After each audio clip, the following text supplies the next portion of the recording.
I was thinking right now while I was working on a school project, which I am mounting right now by cutting a certain piece of cardboard, about cynicism and idealism. Um, you see, I was walking around my kitchen, and I came across these toffees. And I kind of had this passing thought that, like, wow, like, what, like, gluttonous creatures we humans are.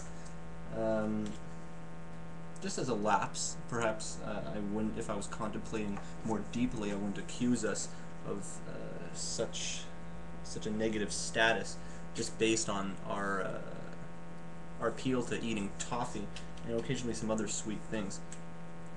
But the whole point of bringing this up is right after I made this kind of judgment, I immediately took the toffee and ate it.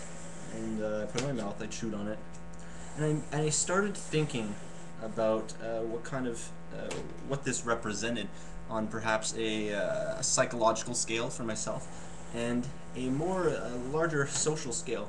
Certainly, I can't allow this situation to mean to me that I am completely bankrupt as an idealist, as someone who doesn't follow his own moral code, because everyone in the end follows some sort of code, and I do.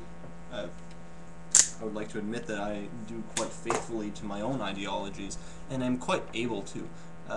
This doesn't discredit me in any way on a greater part, and I think what this means is that our ideologies, perhaps depending on the person, depending on the situation, will fluctuate depending on the situation or maybe the importance of the situation. In any case, I started to think of what the different possibilities would be between these two competing ideas of ways of thinking, idealism and cynicism, in which perhaps the cynic would, if we were to make it a black and white matter, the cynic would do exactly what I did, would say, wow, what scoundrels we are, and then continue to engage in that same activity that he's speaking against.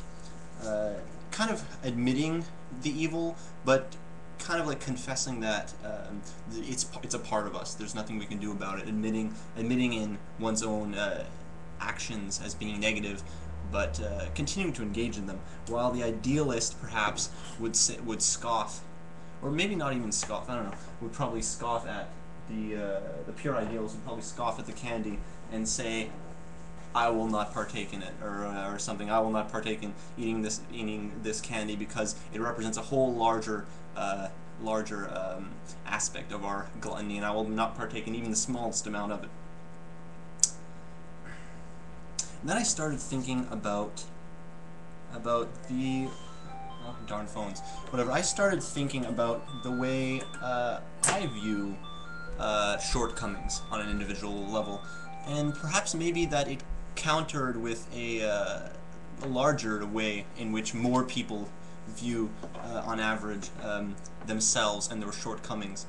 I was thinking that I myself regard a personal shortcoming to be less shameful than a more widespread shortcoming that more people possess. Because to me, a shortcoming on an individual scale, something that I find dissatisfying with myself, or an attribute on myself, just because I perceive that other people don't have it, or many other people don't have it, or it's not some universal thing, I find less shame in it or I'm less ashamed of it because it is a sign that it's something specific to me.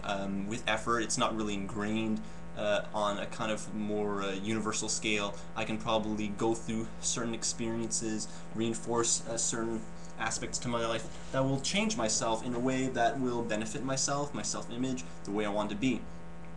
But then there are shortcomings that belong to all humans, or that are perhaps to belong to almost all humans, or the majority.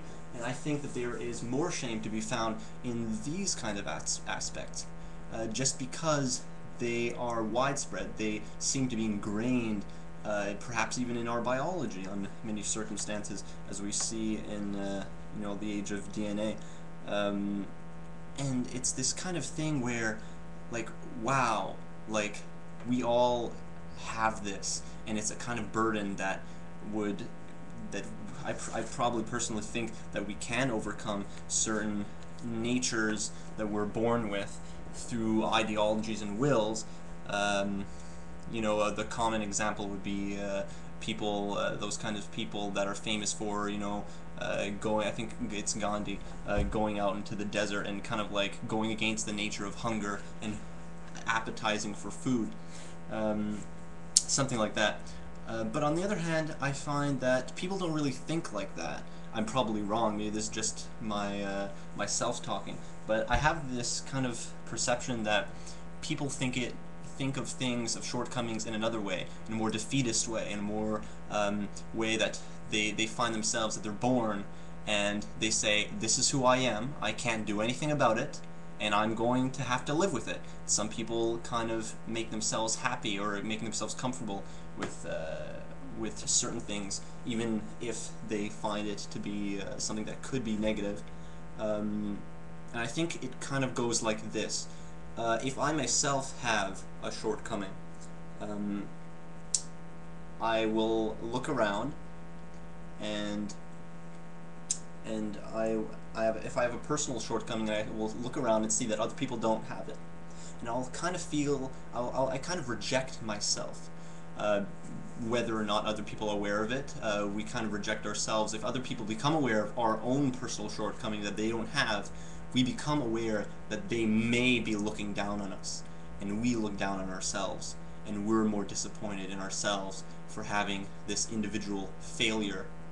We don't really, and the thing is that because of this, I think most people see individual shortcomings as being more shameful than social shortcomings, human shortcomings, because to them they say, oh, well, if I'm part of a bunch that shares this negative trait, that's better because I feel more comfortable, because, it's not just me. But really what I think is that it's even more horrible if there's a problem that's more widespread, because it's so much harder to deal with if you think it's something to be dealt with.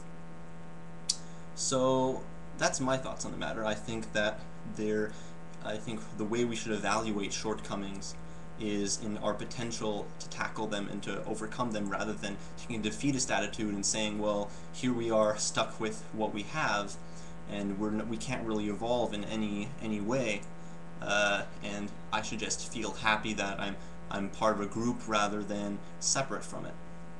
That's what I think about it, and that's pretty much it. I'll continue working on this project of mine.